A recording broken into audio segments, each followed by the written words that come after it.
What's up, Redskin Nation? Welcome to week 11 of the blog. I know I've been gone for a minute. Last week was Thanksgiving. Hope everybody had a wonderful holiday. But on top of that, more importantly, it was my pumpkin's first birthday. And oh my gosh, I cannot believe he's one already. So I had parties to plan. I had a house full of 20 plus kids. Oh my God, yes, I did.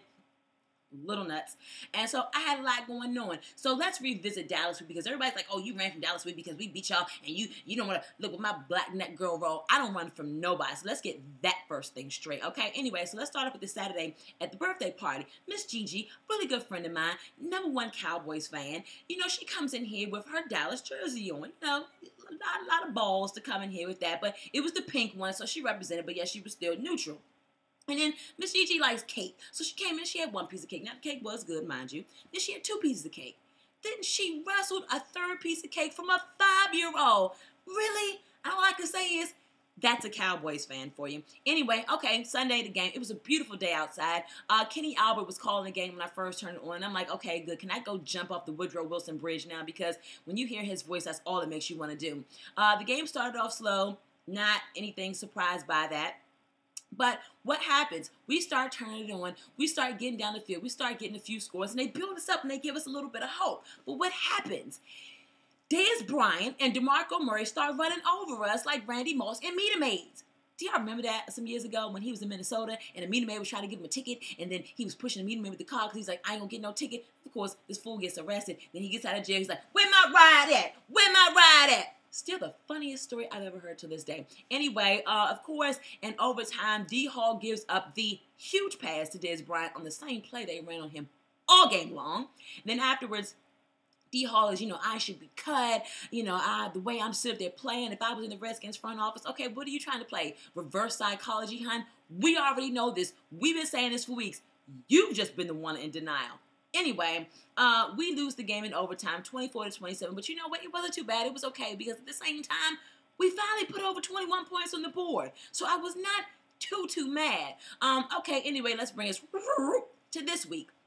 We were in Seattle. It was Sunday, November the 27th, and it was the 4-year anniversary of the murder of Sean Taylor. And represent, as you see, we have many Sean Taylor jerseys in this household. So, it was a somber day starting off. And what happens? We come out there and finally we get a touchdown on the opening drive. It only took us 11 games. Hey, but we finally got it.